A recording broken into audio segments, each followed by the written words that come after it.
High contrast today. I'm going to walk you through start to finish from capture to a really natural HDR edit. And I'm also going to share something really cool and new that I learned about Nikon Z6ii and Z7ii.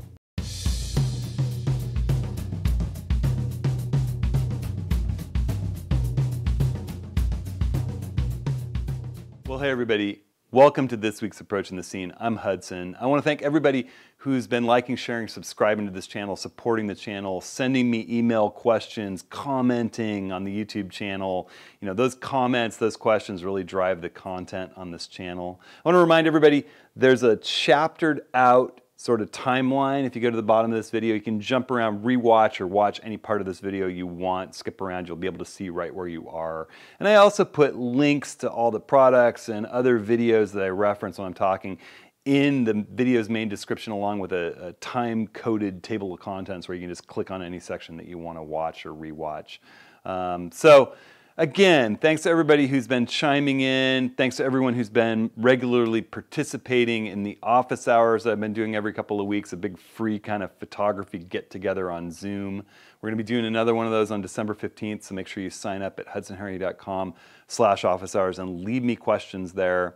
I've had a lot of questions about high contrast scenes and about how I talk about setting up my cameras to do bracketing, and I talk about the importance of bracketing and how I no longer use graduated neutral density filters in the field. I'd a lot rather bracket, capture all of the tonality of a really high contrast scene with a couple or 3 frames with my camera and then blend those in post-production. So I'm going to go through my thought process from what I saw in the field, what I saw in my histogram on my camera in the field, what that means, why I captured the scene the way I did, and then I'll go through and I'll edit a complete start to finish edit in Lightroom for raw processing and in ON1 Photo Raw 2021 for my finish editing.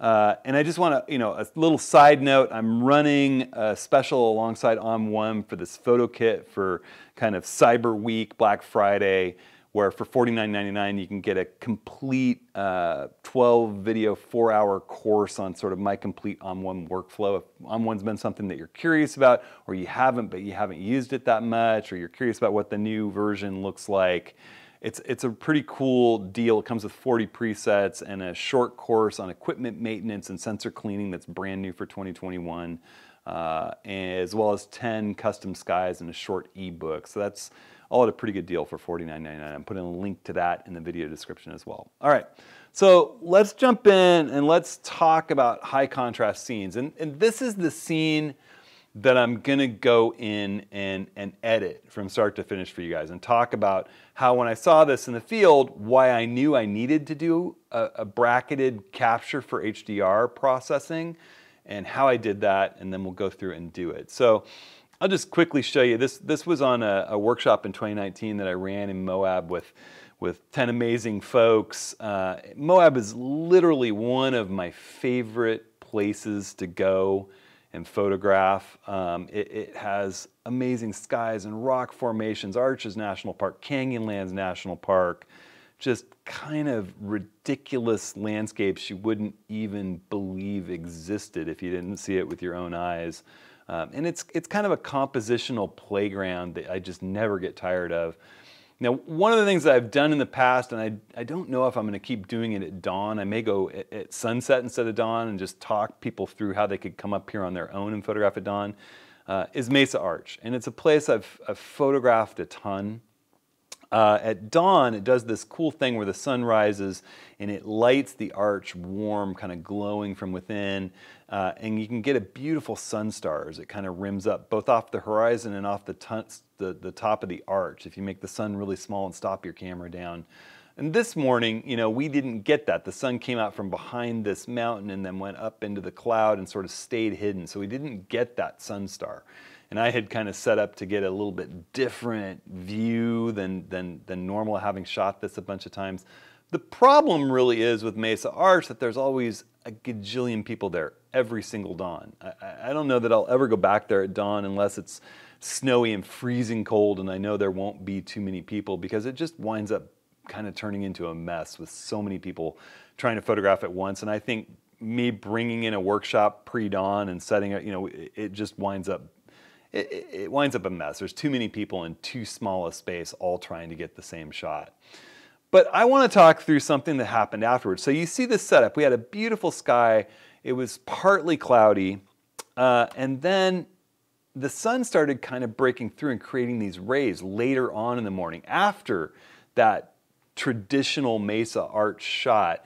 And it was casting this just beautiful light down in Canyonlands and over in the Needles region of Canyonlands. And I looked at it and I took a shot. I set up my tripod and I got this composition that I really like with the sky was just beautiful. And I took one look at my RGB histogram and I could see that I was, all the way off the left side of my histogram into the blacks. For those of you who may not have looked at histograms too much, histogram is just a graphical representation of where the color data is being captured on your camera's sensor. And the left side of it represents absolute black and the right side represents absolute white. The middle is your midtones. And so, with a histogram like this, I can see that, the highlights are going beyond the ability of my sensor to capture at the same time as the shadows are right at the edge of its ability to capture. So, this is my on the light meter shot. And I have recommended that people set up their cameras so that they can easily activate bracketing. A lot of cameras, like the older Nikon DSLRs that I shot a lot with, had a physical bracketing button up kind of near the prism, and you could hold it and rotate the dials to set up bracketing. With the Z6 and Z7 that I've been using and the Z6ii that I have now, I programmed that to a button that my ring finger is set on, the function 2 button, and I have a whole setup video for the Nikon users for the Z6ii. I'll link that in my video description, as well as for the Z6 and Z7 if you haven't seen it. But I programmed that button so that if I tap it, up comes my bracketing mode. Even looking through my viewfinder, I get the options and I can just rotate the back dial and choose to capture 2 frames, one on the light meter, one underexposed, and you can use the front dial, and I have it sort of set at 3 stops. And because these new cameras with their backlit sensors have so much amazing ability to capture dynamic range, bright highlights and dark shadows at the same time, usually sort of expanding that by 3 stops, they blend beautifully with just 2 images, and you get an extra 3 stops, which usually captures the highlights. If you set it to capture 1 on the meter and 1 3 stops underexposed, you'll usually have all the shadows and dark details that you want, as well as the highlights captured. Now in extreme scenes, maybe you capture 1 more, 3 images, 1 3 stops overexposed, 1 on the meter, 1 3 stops underexposed, so you get the shadows too. But I find that in almost every situation I encounter, that those 2 frames, 1 on the meter, 1 3 stops underexposed. That's how I work with my Nikons. And so I have that set. If I'm in a situation like this and I'm handheld, I'll brace myself, I'll hit that button, rotate that back wheel 1 click to be shooting 2 frames, 1 on the meter, 1 3 stops underexposed, and then I'll turn on my high-speed continuous mode on the back button here and just hold the shutter down. I'll go pop, pop. So it's instantaneous and they'll be lined up. I prefer to do this kind of thing on a tripod so there's no movement at all between the shots. So get set up on your tripod, get your composition, get focused, make sure everything's dialed in, then turn on your bracketing and capture a frame on the light meter and 1 3 stops underexposed. So this is my light meter frame and this is my 3 stops underexposed frame. And now when I look at that histogram, I can see there's nothing completely blown out. There's no pure white in this frame. So, and I can check that on my camera. With my RGB histogram, I look and I make sure, okay, you're still not clipping highlights. Now, if the sun is directly in the frame, you might see the red channel clip a little bit. You're not going to get every bit of detail in the sun, so you have to kind of learn to interpret that a bit. There's probably going to be a little bit of the red channel burned out if you've got the sun in the frame. But mess around with this and you'll see what, the more you do it, the more you'll understand it. The key is shoot it, bring it back, edit it, and then adjust as you need with your equipment and for your style. So here I am in Lightroom. I'm going to go into the grid view so that I've got sort of all these Moab images sitting right here. And I'm going to select these 2 images, the 2 images that I captured as HDR. And the first thing I do when I come back in from a shoot, when I see HDR images, is I code them yellow. I know that yellow means HDR in my sort of system, all right? And so these 2 yellow images indicate to me HDR. Lightroom, I don't even do any processing of these images. I leave the sliders untouched. I never even go into develop. I'll just right click them in the library. I'll say photo merge and I'll say HDR, boom. And Lightroom is going to open up an HDR merge preview. Boom. And it probably won't look like this until you click auto settings. All right. You click on that auto settings and it's going to suddenly give you kind of a preview of what it thinks the computer would develop it at. Think of it as AI editing. Auto align, that's a really good thing to check, particularly if you're shooting handheld. I usually leave it ticked. It doesn't do anything, doesn't do any harm to the image. Deghosting amount, I usually set it to low and I leave this little checkbox checked, and you'll see kind of red marks where there's any deghosting. That's usually something moving through the frame that the software has to adjust to avoid the kind of motion between two things. Let's say there's a person walking through the scene. There's nothing really moving very much as I fired these two frames quickly. I think the whole thing's a little bluer than I remember. It was a much warmer morning than that. So, you know, we can go in and adjust that later. All I'm going to do now is go ahead and click merge. And you'll see up here at the top, Lightroom says creating HDR. I think I selected to have it stack the images too. I can't remember for sure, but there it did. I did. So that creates a stack. You see this little 3? That means there's 3 images in the stack, and it's put the new HDR. It's a DNG file, a new RAW file, Adobe's kind of proprietary DNG, on top of the other 2 images. If I click this again, it'll collapse the stack. If I click it, it expands it. I'm going to take this image and we're going to go into Develop, and we're going to go through these settings that Lightroom shows. I'll go ahead and close this left panel so I have a little more room to work with. If my film strip is open, I'll close it too.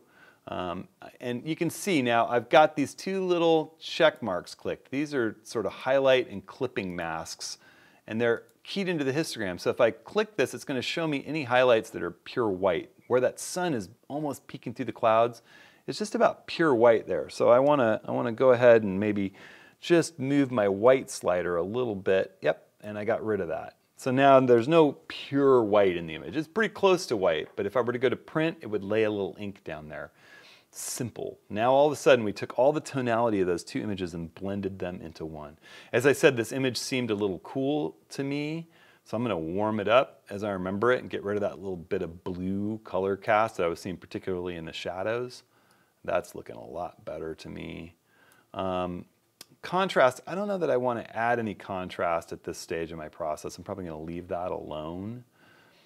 It's interesting that it boosted exposure. It seems to be doing just fine. I might pull my shadows up just a smidge more. Highlights are nice and low. It looks great. You know, I don't necessarily want vibrance and saturation at this stage. To me, that's more of a finish editing move.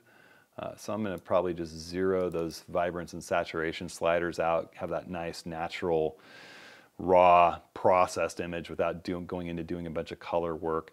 You know, I'll probably jump in here and have a look at the sharpness of this image. And I might jump into my detail panel and just hold down my Option key, Alt on the PC that I have here, and I get that grayscale look, and I'll just pull sharpening up a little bit. I might rove around the image to make sure I like what I'm getting. I shot this at my base ISO, 64 ISO, so I don't really have to worry much about noise, despite the fact that I'm really pulling shadow details up here. If this were a higher ISO image, we'd really be worried about noise, but I can really crank up the sharpening and there's not much noise to worry about sharpening. I just want to make sure I don't have any major halos. I can turn my radius down a little bit. I'm not seeing visible halos that are causing me problems in these high contrast areas here. This detail slider kind of does some halo suppression as you move it to the left, smart sharpening to the right. You can start to see halos growing, and I'm going to keep that toned back a little bit. It's kind of a detail enhancer, but you got to be careful that you don't add halos. It's a delicate little seesaw of a slider there. And then I like to pull the masking slider and really see, you know, what level of detail do I want to be sharpening. I'd like to avoid some of the smallest little granular kind of details being sharpened and just really focus on the more important edges. And now if I turn this whole thing off, turn it back on, and I think that's doing a little noise reduction that I might actually turn off too. I don't know at base ISO that we're going to need much noise reduction going on. Let's It's interesting because I saw a slight reduction. There we go. Look at that. Now turning it back on, we're much sharper with it turned on. We just pulled back a bunch of sharpness.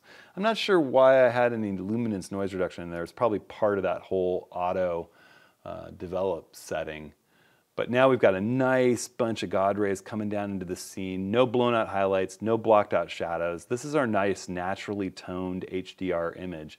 And all that's really left for me to do is to do some finish editing in ON1's Photo Raw 2021. So I'm going to click this edit in, and I want to edit in ON1 Effects 2021.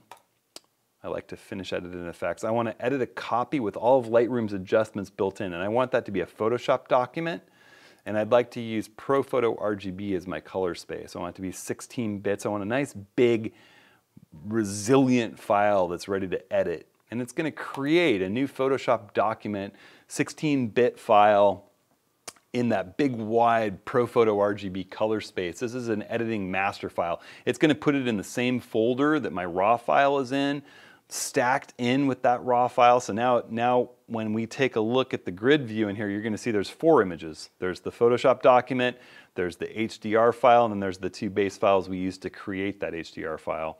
And that's going to open up in Photo Raw 2021. And so I have the image here. I'm in Photo Raw 2021's effects panel in their editing module. So they've got a library kind of browse module, just like Lightroom has, and then an editing module. And I'll show you why I love to work in Photo Raw's effects app to do my finish editing. So I could open up this panel over here and get a series of presets. So these are the presets I was talking about, my 4-season presets for Photo Raw 2021 that are included in that Photokit package that I'm selling it over at ON1. I'm going to jump in, and this is such a warm scene. I would either go summer or fall. I'm going to go into my fall presets, and I have 10 presets in each seasonal package kind of keyed into what color I think of for a time of year. And I'm going to hit this quick view browser button in here, and then the plus button on my keyboard to make these previews of what these effects filters that I've created, these presets look like. And as I run through, I've got one called Cloud Break in here that's kind of made for a scene like this with God rays breaking through the cloud. You know, there's a bunch of different ones with different looks in here that you could choose from, but Cloud Break's what I'm thinking of. If I click on that, it's going to apply a whole bunch of effects filters. And the great thing with Photo Raw 2021 or any of the Photo Raw products from the past is that I can build these presets on top of adjustments. So whether I've done them in Lightroom and brought the file in here, it's not going to mess with those underlying raw processing adjustments. If you're a person who works standalone in ON1 and you've done your raw processing in this app, well, those sliders are not touched by my presets. They're only going to come in here into effects. And I can go in and tune the image to match this preset that I chose. It's just a quick starting point, essentially. So, you know, I can look at the sunshine filter. It has a lot of sliders and choices. It basically kind of adds contrast and a little more effect. It makes that sunshine pop out, makes the shadows a little darker. And then I have a tone enhancer built on top of that. Tone enhancer gives you a lot of the same sliders that you'd have in either Lightroom or Photo Raw's Develop app. And you could go in and tweak these to taste. I could boost the shadows a little bit more, kind of bring some contrast. You know, that sunshine filter might have added a little too much darkening in the shadows, so I can pull that back just a little bit in here.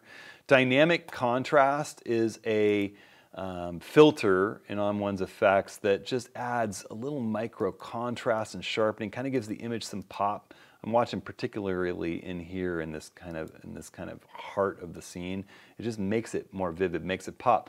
I don't tend to like what it does in the clouds, so here's one of the things I love working with ON1. I can click on this mask icon just for this filter, and I've got my masking brush just automatically activated there. And I can say I want to have a real soft brush, 100% feather, so it's not a hard edge brush. And I'd like to say, you know, opacity of say 67%. I'm going to paint away 2/3 of the effect. And I'm just going to paint it right out of those puffy, beautiful cloud shapes. Because the last thing I ever want to do is add contrast or sharpening or micro contrast to these clouds that are so soft.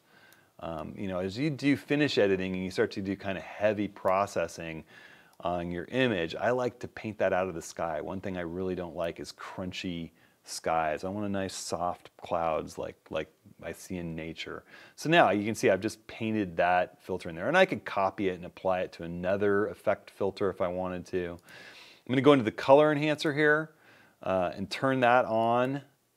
Turn it off. It's doing some really nice stuff. You know, I could literally come in here and say, do I want to boost the blue saturation more? I really don't. It's mostly working in the shadows there. You could go into aqua. Aqua's probably working on the sky a little bit more in this scene. I can pull that a little more towards blue. I could go into the oranges. I could boost those oranges. It looks terrible, but I could do that. I don't want to. I could actually reduce them a little bit to get just a slightly more natural look for the scene that I'm working with.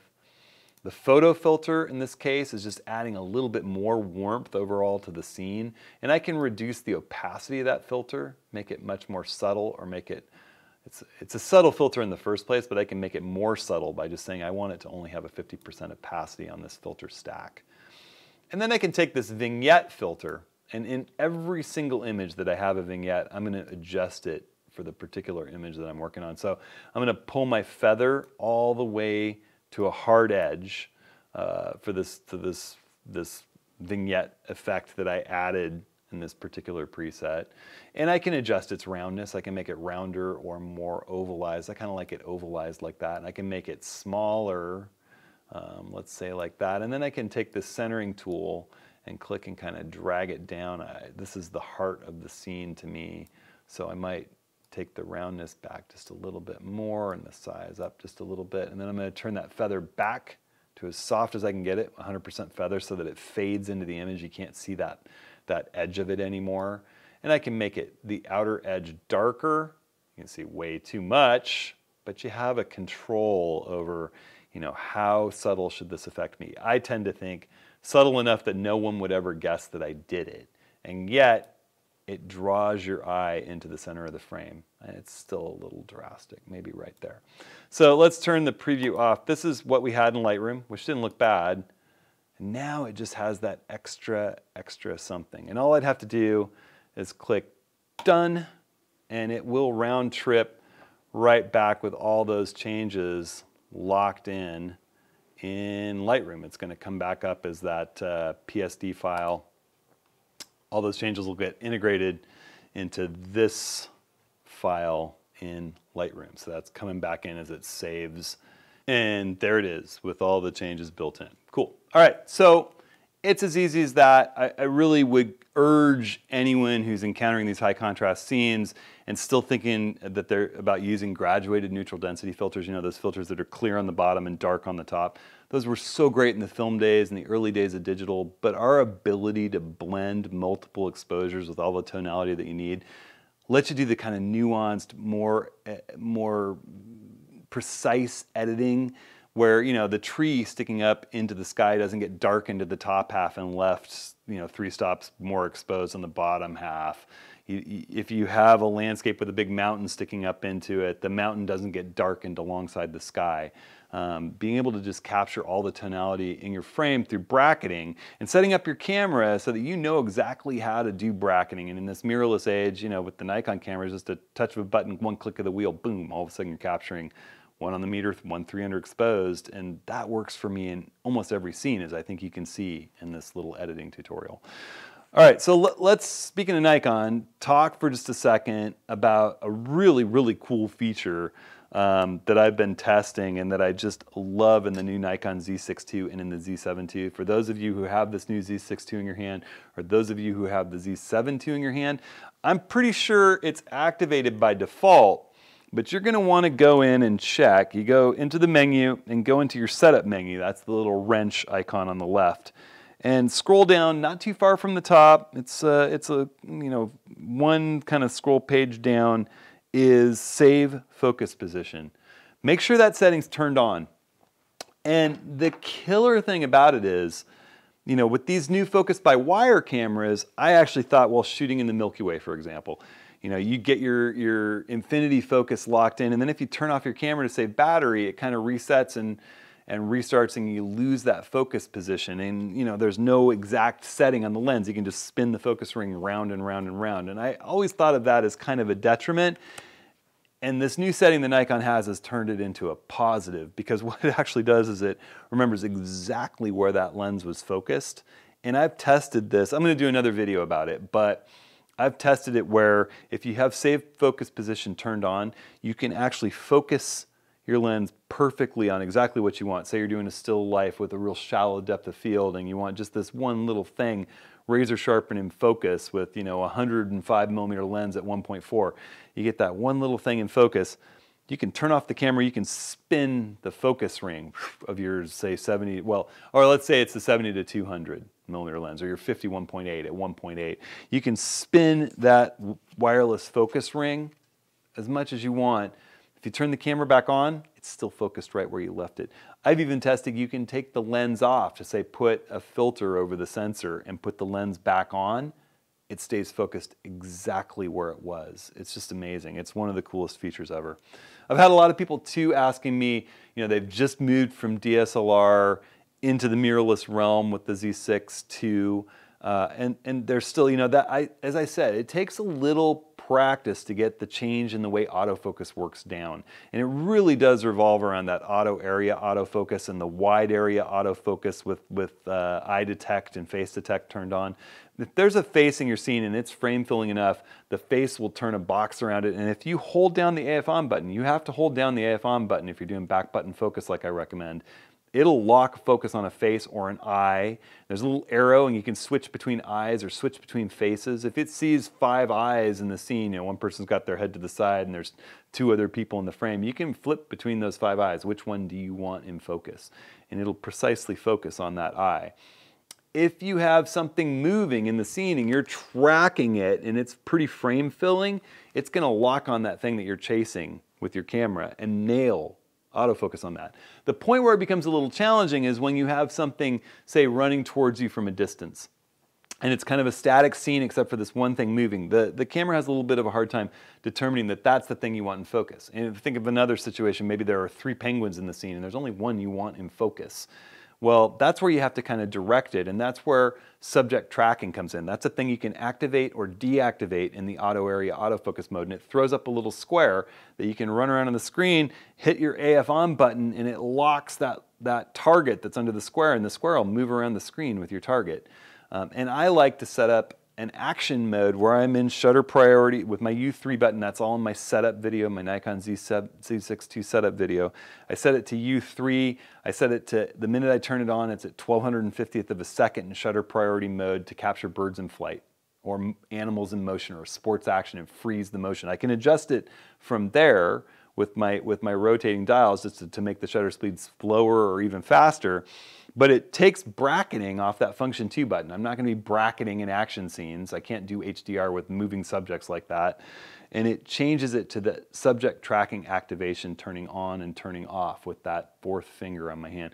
And that way I can be focusing and moving the subject tracking box around with the joystick and my thumb on the AF on button and turning it on and turning it off with a quick press of my finger, and I never have to look away from the viewfinder. I don't have to move my thumb down to some lower point on the back where the default controls are. It just lets me activate and deactivate it. So if the subject comes close and I start moving around with it, I can turn it off and the camera will make great decisions on its own. If it gets a little further away and the camera's having a hard time tracking something, tap, boom, there's my tracking box, lock it.